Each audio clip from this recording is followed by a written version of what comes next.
தீர்க்கப்படாமல் இருக்கிற பிரச்சனைகள்ல ஒன்று தான் திருப்பரங்குன்றம் பிரச்சனை அப்படின்றது. பாமகவினுடைய நிலைப்பாடு என்ன சார்? அதாவது பாட்டாளி மக்கள் கட்சி தெளிவான நிலைப்பாடு என்னென்னா, ஒரு சமயம் அல்லது மார்க்கம் அல்லது அவர்களுடைய வழிபாட்டு முறை எதுவாக இருக்கிறதோ அதன் அடிப்படையில் அவர்கள் செல்ல வேண்டும். அதில் தடுப்பதும் திணிப்பதும் கூடாது என்பதுதான் எங்களுடைய நிலைப்பாடு. அதில் அரசியலும் செய்யக்கூடாது என்பதைத்தான் நாங்கள் ஆரம்பத்திலே இருக்கோம். நாங்கள் கடவுள் மறுப்பாளர்களும் அல்ல, கடவுளை ஆதரிக்கக்கூடியவர்களும் அல்ல. அவரவர்களுடைய தனிப்பட்ட உரிமை.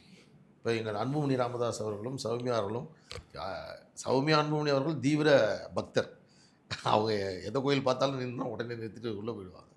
அன்புமணி ராமதாஸ் அவர்கள் சொன்னார், இப்போ 100 நாள் நடைப்பயணம் போனார்ல, அப்போ தான் ஒரு கோயிலாக அவர் போகிற வாய்ப்பு கிடைச்சிது. தமிழ்நாட்டில் இத்தனை கோயில், இவ்வளவு கம்பீரமான கலைநுட்பங்களோடு இருக்கக்கூடிய ஆலயங்கள், இதெல்லாம் பார்க்குற ஒரு வாய்ப்பு கிடைச்சிதுன்னு சொன்னார். அதனால் அவர் திருப்பதிக்கு அவருடைய திருமண நாள் மற்றும் முக்கியமான நிகழ்வுகளில் திருப்பதிக்கு போயிட்டு வர்றதுங்கிறது அவங்களுடைய குடும்ப நிகழ்வாக இருந்துட்டு.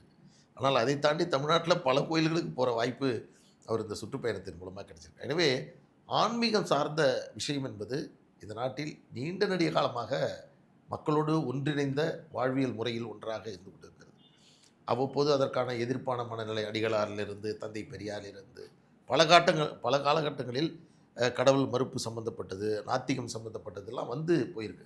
ஆனாலும் ஆன்மீகம் வழிபாட்டு முறை என்பது எந்த இடைவெளியும் இல்லாமல் இன்று வரை தொடர்ந்துட்டு இருக்கு.